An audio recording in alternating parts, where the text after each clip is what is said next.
Hi students, good morning all of you. Welcome to the today's class. So students, in our previous class we discussing lot of information related to the western deserts. So students, this is the right time to recall the yesterday class. Okay, it helps to you. Once again we have to glance our previous class. What are all those things we discussing or discussed in our previous classes. Okay, so related to the western deserts we discussing lot of things. We understood lot of information. So in the desert places it's formed by the loose sands. It's formed by the loose sands. It's this loose sands creating sand dunes. So this sand dunes it's moved from one place to another place. So it's moving with the strong winds. When the strong winds blow now, so the sand dunes also moving with that hair from one place to another place. So this time the sand dunes are moving from one place to another place. Now it's keep changing in shapes and sizes. Okay. So and in these places the forms a small wet patch of fertile land called an oasis. So the fertile land, small wet patch of fertile land called an oasis. So next, surrounding of this oasis, so many villages situated. So because of the in the oasis the water is available now. So for this water availability, the peoples are living surround this oasis. So these peoples growing bajra, maize, jowar and gram and other crops growing around or surrounding oasis. So here in the desert regions the dead and plum trees are grown. Dead and plum trees are grown. So these are all things we discussing in our previous class. So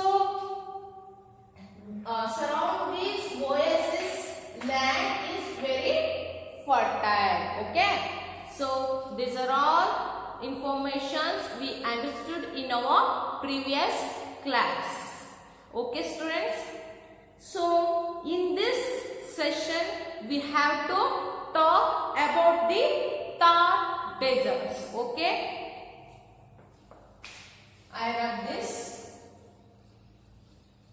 In this session we have to talk about the great Indian desert, the Thar desert. Okay, the Thar desert.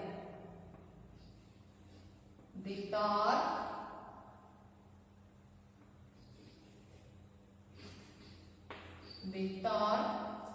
desert.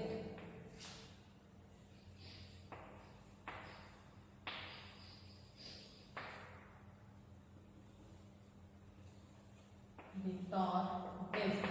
Okay. In this class we have to getting more information related to this Thar desert. It is the great Indian desert. Okay. ಇದು ನಮ್ಮ ಭಾರತದಲ್ಲಿ ಅತಿ ದೊಡ್ಡದಾದಂತಹ ಮರುಭೂಮಿ Thar desert. ಗೊತ್ತಾಯ್ತಲ್ವಾ? Very large desert in our country ಅಂತ ಹೇಳಿದ್ರೆ the Thar desert. ಗೊತ್ತಾಯ್ತಲ್ವಾ ಮಕ್ಕಳ? So the Thar desert. Students, all of you observe your textbook and all of you open your page number 224. 224 page ಅನ್ನ ಓಪನ್ ಮಾಡಿ ಎಲ್ಲರೂ ಕೂಡ ನಿಮ್ಮ ಟೆಕ್ಸ್ಟ್ ಬುಕ್ ಅನ್ನು ಕೂಡ ಅಬ್ಸರ್ವ್ ಮಾಡ್ತಾ ಇರಿ. So the Thar desert. India has a large desert region. India has a large desert region towards the west of the Aravalli Hills in Rajasthan. Okay, so India has large region towards the west of the Aravali Hills in Rajasthan. ಅಂದ್ರೆ ರಾಜಸ್ಥಾನದ ಅರವಳಿ ಬೆಟ್ಟಗಳ ಪಶ್ಚಿಮಕ್ಕೆ ಈ ಒಂದು great Indian dessert ಬರುತ್ತೆ. So ಎಲ್ಲಿ ಬರುತ್ತೆ? ರಾಜಸ್ಥಾನದ ಅಲ್ಲಿರ್ತಕ್ಕಂಥ ಅರವಳಿ ಬೆಟ್ಟಗಳ ಪಶ್ಚಿಮಕ್ಕೆ ಬರ್ತಕ್ಕಂಥದ್ದು ಈ ಒಂದು large Indian desert. Okay, so next, this is the great Indian deserts. ಇದನ್ನ ನಾವೇನಂತ ಕರಿತೀವಿ? ಗ್ರೇಟ್ ಇಂಡಿಯನ್ ಡೆಸರ್ಟ್ಸ್ ಅಂತ ಹೇಳಿ ಕರಿತೀವಿ. ಸೊ ನೋಡಿ, ಈ this is the Aravalli hills. Okay, Aravalli hills, Aravalli hills. So Aravali hills. So this is the Aravali hills in Rajasthan state.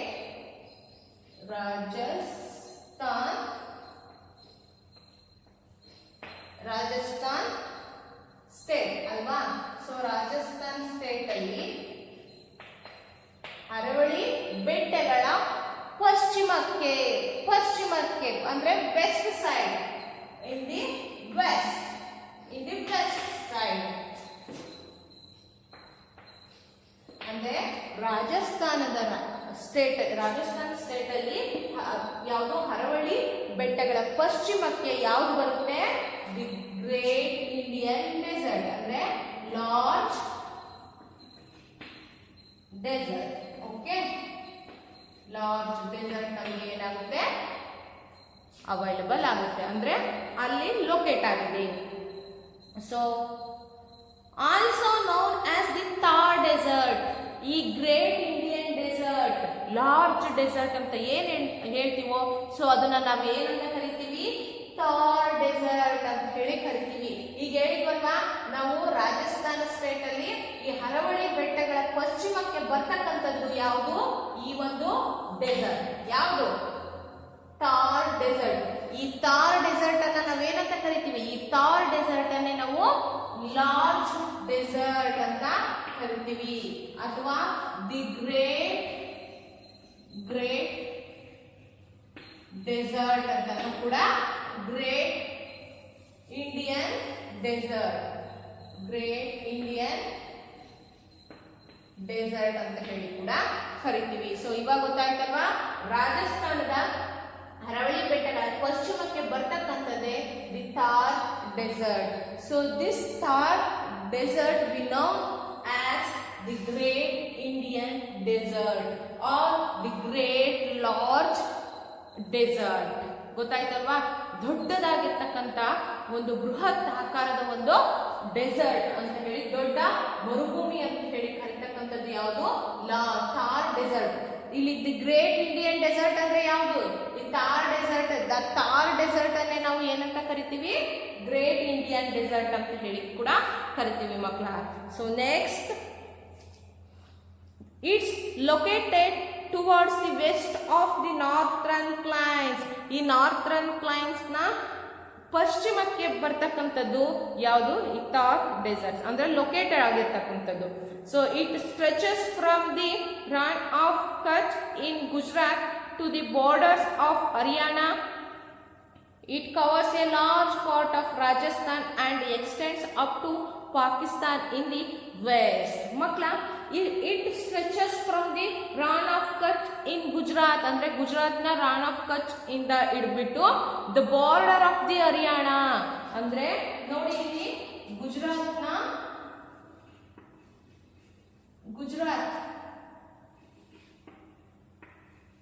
ಈ ಗುಜರಾತ್ ಇಂದ ಗುಜರಾತ್ನ Rann of Kutch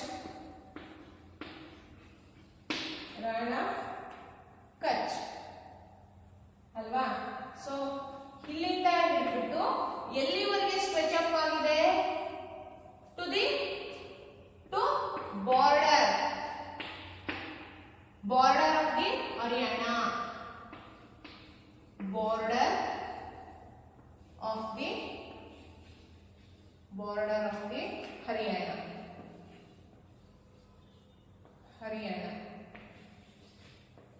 border of the Haryana. ಗೊತ್ತಾಯ್ತಲ್ವಾ? ನೋಡಿ, ಗುಜರಾತ್ನ ರಾನ್ ಆಫ್ ಕಚ್ ಇಂದ ಹಿಡಿದ್ಬಿಟ್ಟು ಬಾರ್ಡರ್ ಆಫ್ ದಿ ಹರಿಯಾಣ ವರ್ಗು ಕೂಡ ಯಾವ್ದಾಗಿದೆ, ಈ ಒಂದು ಟಾರ್ ಡೆಸರ್ಟ್ ಸ್ಟ್ರೆಚ್ ಅಪ್ ಆಗಿದೆ. ಇಟ್ ಸ್ಟ್ರೆಚಸ್ ಫ್ರಮ್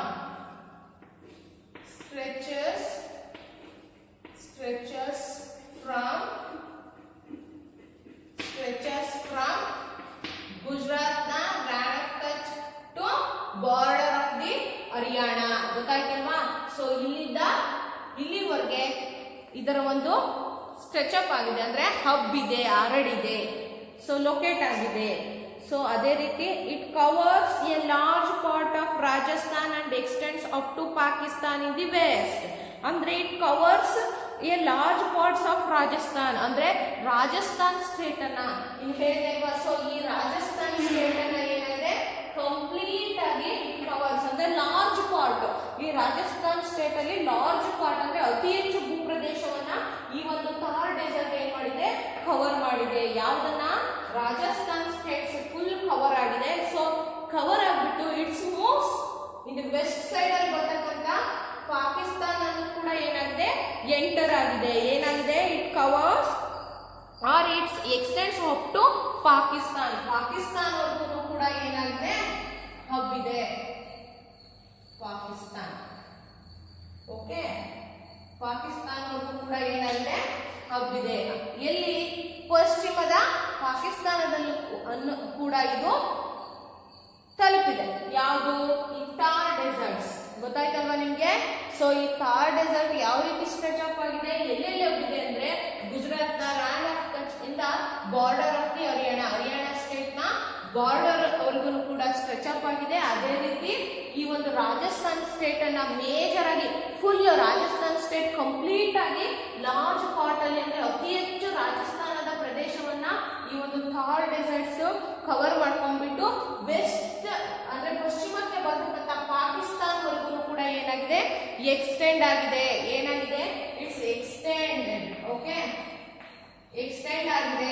ಸೊ ಪಾಕಿಸ್ತಾನವರೆಗೂ ಕೂಡ ಎಕ್ಸ್ಟೆಂಡ್ ಆಗಿದೆ. ಸೊ ಇದಿಷ್ಟು ಕ್ಲಿಯರ್ ಆಯ್ತು ಅಂತ ನಾನು ಅನ್ಕೊಂತೀನಿ. So it covers about 2,59,000 square kilometres area. ಅಂದ್ರೆ ಎಷ್ಟು? 2,59,000 ಚದುರ ಕಿಲೋಮೀಟರ್. ಸ್ಕ್ವೇರ್ ಕಿಲೋಮೀಟರ್, ಚದುರ ಕಿಲೋಮೀಟರ್. ಗೊತ್ತಾಯ್ತಲ್ವಾ? ಸೊ 2,59,000 ಚದುರ ಕಿಲೋಮೀಟರ್ಸ್ ಭೂಪ್ರದೇಶವನ್ನ ಈ ಒಂದು ಥಾರ್ ಡೆಸರ್ಟ್ ಏನ್ ಮಾಡಿದೆ, ಕವರ್ ಮಾಡಿದೆ, ಆಕ್ಯುಪೈ ಮಾಡಿದೆ. ಸೊ ಗೊತ್ತಾಯ್ತಲ್ವಾ ಮಕ್ಕಳ? Next climate. ಇದಿಷ್ಟು ಕೂಡ ನಮ್ಮ ಥಾರ್ ಡೆಸರ್ಟ್ಗೆ ಸಂಬಂಧಪಟ್ಟಿದ್ದು. ಸೊ ಅದು ಯಾವ ದಿಕ್ಕಿಗೆ ಬರುತ್ತೆ, ಸೊ ಯಾವ ಪ್ರದೇಶಗಳಲ್ಲೆಲ್ಲ ಹಬ್ಬಿದೆ, ಎಷ್ಟು ಕಿಲೋಮೀಟರ್ ಭೂಪ್ರದೇಶವನ್ನ ಆಕ್ಯುಪೈ ಮಾಡಿದೆ ಅನ್ನೋದನ್ನ ನಾವು ಈ ಒಂದು ಥಾರ್ ಡೆಸರ್ಟ್ ಅಲ್ಲಿ ತಿಳ್ಕೊಂಡಿದೀವಿ. Next climate. In the deserts places which type of climate is there? Now we have to getting the information related to climate in the Thar desert or the Great Indian Desert. Okay, so ನಿಮಗೆ ಇದಿಷ್ಟು ಅರ್ಥ ಆಯ್ತಲ್ವಾ? So climate ಯಾವ ರೀತಿ ಇದೆ, ಈ ಒಂದು Thar desert ಅಲ್ಲಿ ಕ್ಲೈಮೇಟ್ ಯಾವ ರೀತಿ ಇದೆ ಅನ್ನೋದನ್ನ ನಾವು ನೋಡೋಣ ಮಕ್ಕಳ. ಸೊ ಕ್ಲೈಮೇಟ್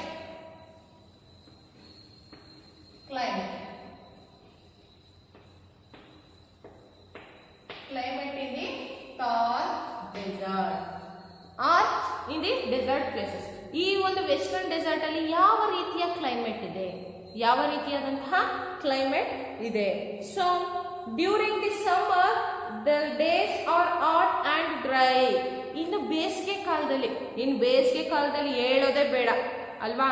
ಸೊ ಈ ನೋಡಿ, ನಮ್ಮ ಈ ಒಂದು ವೆದರ್ ಅಲ್ಲಿ ಅಷ್ಟು ನಮಗೆ ಟೆಂಪರೇಚರ್ ಅನ್ಸಲ್ಲ. ಬಟ್ ಡೆಸರ್ಟ್ ಅಲ್ಲಿ ಆ ಮರಳು ಹೇಗೆ ಕಾದಿರುತ್ತೆ ಗೊತ್ತಾ? ಆ ಬೆಂಕಿಯ ಮೇಲೆ ನಾವು ನಡೀತಾ ಇದ್ದೀವಿ, ಬೆಂಕಿ ಮೇಲೆ ಸ್ಟ್ಯಾಂಡಿಂಗ್ ಪೊಸಿಷನ್ ಅಲ್ಲಿ ಇದೀವಿ ಅನ್ನೋ ತರ ಫೀಲ್ ಆಗುತ್ತೆ. ಇಲ್ಲೇನೆ ನೀವು ನೋಡಿ, ಈ ಸಮುದ್ರ ತೀರ ಪ್ರದೇಶಗಳಿಗೆ ಹೋದಾಗ ಅಲ್ಲಿರ್ತಕ್ಕಂಥ ಮರಳು ಹೆಂಗೆ ಕಾದಿರುತ್ತೆ ಅಲ್ವಾ, ಎಷ್ಟು ಬಿಸಿ, ತುಂಬಾ ಹಾಟ್ ಆಗಿ ಅದ್ರ ಮೇಲೆ ನಾವು ಬರಿಗಾಲಿಂದ ನಡೆಯೋದಕ್ಕೆ ಆಗೋದಿಲ್ಲ, ಅಷ್ಟು ಕಾದಿರುತ್ತೆ ಅಲ್ವಾ. ಸೊ ಅಲ್ಲಿ ಆ ಒಂದು ಬೀಚ್ ಹತ್ರ ಲೊಕೇಟ್ ಆಗಿರ್ತಕ್ಕಂಥ ಸಾಯಿಲೇ ಆ ರೀತಿ ಬಿಸಿಯಾಗಿದೆ ಅಂದ್ರೆ, ಇನ್ನು desert places it's fully covered by the loose sands ಅಲ್ವಾ. ಲೂಸ್ ಆಗಿರ್ತಕ್ಕಂಥ ಆ ಈಸಿ ಸಾಫ್ಟ್ ಆಗಿರ್ತಕ್ಕಂಥ ಸಾಯಿಲ್ ಏನಿದೆ, ಸ್ಯಾಂಡ್ ಏನಿದೆ, ಆ ಒಂದು ಮರಳು ಇನ್ನೇ ಕಾದಿರ್ಬೇಕಲ್ವಾ. ಸೊ ಬಿಸಿಲಿಗೆ ಅದು ಕೂಡ ಬೆಂಕಿಯ ಒಂದು ಟೆಂಪ್ರೇಚರ್ ಏನಿದೆನೋ ಅದಕ್ಕಿಂತ ಹೆಚ್ಚು ಟೆಂಪ್ರೇಚರ್ ಅಲ್ಲಿ ಅದು ಬಿಸಿಯಾಗಿರುತ್ತೆ ಅಂದ್ರೆ ಕಾದಿರುತ್ತೆ. ಸೊ ಅಲ್ಲಿ ಬರಿಗಾಲಿಂದ ನಡೆಯೋಕ್ಕೂ ಆಗೋದಿಲ್ಲ. ಸಮ್ಮರ್ ಸೀಸನ್ ಅಲ್ಲಿ ಅಲ್ಲಿ ಬದುಕೋದು ತುಂಬಾ ಕಷ್ಟ, ಯಾಕೆಂದ್ರೆ ಅಲ್ಲಿ ಅವೈಲಬಿಲಿಟಿ ಆಫ್ ವಾಟರ್ ಕೂಡ ಕಡಿಮೆ ಇರುತ್ತೆ. ಸೊ ಟೆಂಪ್ರೇಚರ್ ಕೂಡ ಜಾಸ್ತಿ ಇರುತ್ತೆ. ಸೊ ಆದ್ರಿಂದ ಅಲ್ಲಿ ಸಮ್ಮರ್ ಸೀಸನ್ ಅಲ್ಲಿ ನಾವು ವಾಸ ಮಾಡೋದು ತುಂಬಾ ಡಿಫಿಕಲ್ಟ್. ಸೊ ಆದ್ರಿಂದ during the summer the days are hot and dry, ಅಂದ್ರೆ ಆ ಬೇಸಿಗೆಯ ದಿನಗಳು ತುಂಬಾ ಡ್ರೈ ಆಗಿ ಹಾಟ್ ಆಗಿ ಅಂದ್ರೆ ಹೆಚ್ಚು ಬಿಸಿಯಾಗಿ, ಅಂದ್ರೆ ಉಷ್ಣಾಂಶ ಹೆಚ್ಚಿಗೆ ಇರುತ್ತೆ. ಅದೇ ರೀತಿ ಫುಲ್ ಡ್ರೈ ಒಣಗಿರ್ತಕ್ಕಂಥ ಒಂದು ಏರಿಯಾ ಆಗಿರುತ್ತೆ. ಸೊ ಅಂದ್ರೆ ನೀರು ಇರೋದಿಲ್ಲ, ಹೆಚ್ಚು ಆ ಒಂದು ಭೂಮಿ ಡ್ರೈ ಅನ್ನೋ ತರ ಇರುತ್ತೆ. The nights however are cool, the nights however are cool. ಅದೇ ರೀತಿ ಬೆಳಗಿನ ಟೈಮಲ್ಲಿ ಹೆಚ್ಚು ಹಾಟ್ ಆಗಿರ್ತಕ್ಕಂಥದ್ದು ಅಂದ್ರೆ ಹೆಚ್ಚು ಬಿಸಿಯಾಗಿ ಅಂದ್ರೆ ಉಷ್ಣಾಂಶ ಜಾಸ್ತಿ ಇರುತ್ತೆ. ಅದೇ ರೀತಿ ನೈಟ್ ಟೈಮಲ್ಲಿ ರಾತ್ರಿ ಸಮಯದಲ್ಲಿ ಏನಾಗುತ್ತೆ, ಆ ಒಂದು ಉಷ್ಣಾಂಶ ಕಡಿಮೆ ಆಗುತ್ತೆ, ಅಂದ್ರೆ ಅತಿ ಹೆಚ್ಚು ತಂಪಾಗಿರುತ್ತೆ, ಕೂಲ್ ಆಗಿ ಇರುತ್ತೆ. ಎಷ್ಟು ಟೆಂಪರೇಚರ್ ಹೈ ಇರುತ್ತೋ ಅಷ್ಟು ಟೆಂಪರೇಚರ್ ಕೂಲ್ ಆಗುತ್ತೆ. So the nights however are cool. This is because sand heats up quickly in the sun and cools down fast at night. ಗೊತ್ತಾಯ್ತಲ್ವಾ ಮಕ್ಕಳ. ಸೊ ಅದೇ ರೀತಿ ಬೆಳಿಗ್ಗೆ ಟೈಮ್ ಅಲ್ಲಿ ಸೂರ್ಯನ ಬಿಸಿಲಿಗೆ in the day time it's getting fast hot, ಅಂದ್ರೆ it's hotting fast, too fast, ಅಂದ್ರೆ ಅತಿ ಹೆಚ್ಚು ಬೇಗ ಆ ಒಂದು ಸೂರ್ಯನ ಶಾಖಕ್ಕೆ ಆ ಒಂದು ಮರಳು ತಾಪ ಹೆಚ್ಚಾಗುತ್ತೆ, ಅಂದ್ರೆ ಬಿಸಿ ಹೆಚ್ಚಾಗುತ್ತೆ, ಕಾಯುತ್ತೆ. ಸೊ ಅದೇ ರೀತಿ in the night time it's getting to cool, ಅಂದ್ರೆ ಎಷ್ಟು ಫಾಸ್ಟ್ ಆಗಿ ಅದು ಒಂದು ಬಿಸಿಯಾಗಿರುತ್ತೋ, ಆ ಬಿಸಿಲಿಗೆ ಅಂದ್ರೆ ಸೂರ್ಯನ ಬಿಸಿಲಿಗೆ ಎಷ್ಟು ಬೇಗ ಉಷ್ಣಾಂಶ ಹೆಚ್ಚಾಗಿರುತ್ತೋ, ಸೊ ಅದೇ ರೀತಿ ನೈಟ್ ಟೈಮ್ ಅಲ್ಲಿ ಅಷ್ಟೇ ಫಾಸ್ಟ್ ಆಗಿ ಅದರ ಒಂದು ಉಷ್ಣಾಂಶ ಕಡಿಮೆಯಾಗಿ ಕೂಲ್ ಆಗಿ ತಂಪಾಗಿ ಇರುತ್ತೆ. So during summer hot winds called loo, ಅಂದ್ರೆ ಡ್ಯೂರಿಂಗ್ ಸಮ್ಮರ್ ಅಂದ್ರೆ ಈ ಒಂದು ಬೇಸಿಗೆಯ ಟೈಮ್ ಅಲ್ಲಿ ಹಾಟ್ ವಿಂಡ್ಸ್ ಅನ್ನ ನಾವು ಏನಂತ ಕರಿತೀವಿ, ಲೂ ಅಂತ ಹೇಳಿ ಕರಿತೀವಿ. During summer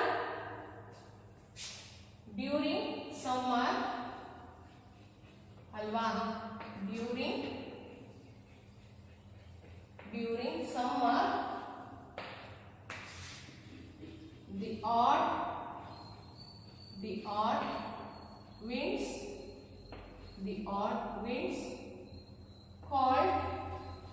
odd winds called loo. ಗೊತ್ತಾಯ್ತಲ್ವಾ. ಸೊ ಈ ಸಮ್ಮರ್ ಸೀಸನ್ ಅಲ್ಲಿ ಆ ಹಾಟ್ ವಿಂಡ್ಸ್ ಅನ್ನ ನಾವ್ ಏನಂತ ಕರಿತೀವಿ, ಲೂ ಅಂತ ಹೇಳಿ ಕರಿತೀವಿ. ಏನಂತ ಕರಿತೀವಿ, ಲೂ ಅಂತ ಹೇಳಿ ಕರಿತೀವಿ. So next blow from the desert region towards the states of Uttar Pradesh and Delhi. Blow from the desert region towards the states of Uttar Pradesh and Delhi.